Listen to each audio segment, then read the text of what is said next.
Thank you very much, Leader Schumer, and to my colleagues who are going to lay out some of the specific points.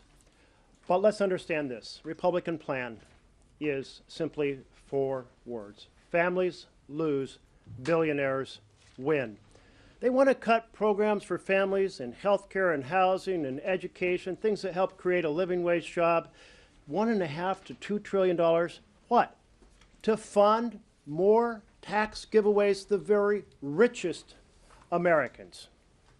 It's a great betrayal, certainly, of the American family. And in the process, they're going to put an enormous burden on the generations to come. $37 trillion is the bottom of what the range might be that their bill will cost. $37 trillion. You know, our current GDP, annual amount we produce each year, is only around $30 trillion.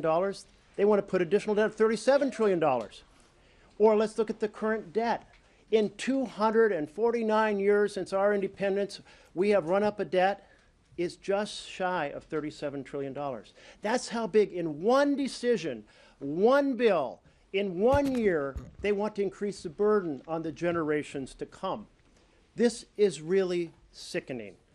The economists point out that that burden will reduce the economy in the future, that it will raise interest rates in the future, that that burden will reduce the ability to have the foundations for families to thrive in the future. It's so sickening. Every one of my Republican colleagues who has talked about fiscal responsibility should rush to the bathroom and throw up in the toilet.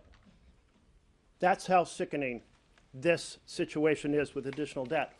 Now, we've heard about a magic wand called Section 312. Section 312, interesting, has never, ever, in the history of our country, ever been used on a reconciliation bill. Never used. It's only been used on narrow anomalies in regular spending bills to solve naughty little problems of estimate.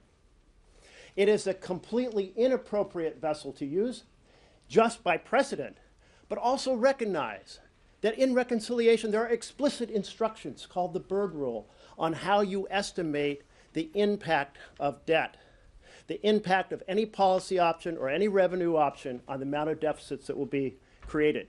Those explicit instructions are ones that we will turn to when we get to the reconciliation bill. Section 312, totally inappropriate.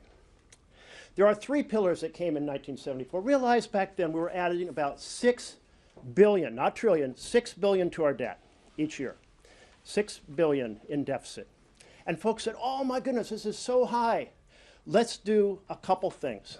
Think about these 3 pillars. No reconciliation bill can produce any additional debt in a 10-year period. In fact, it has to reduce the deficit.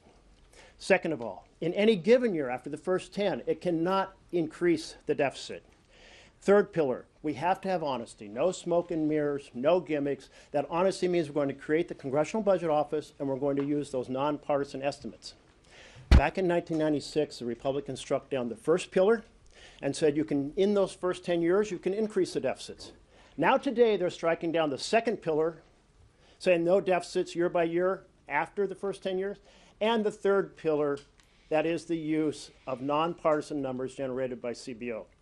If you care anything about fiscal responsibility, you would be a hell no on this bill. Fiscal responsibility is being thrown overboard.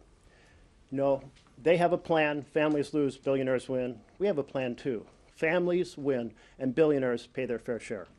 Thank you, Jeff. Senator Bowles.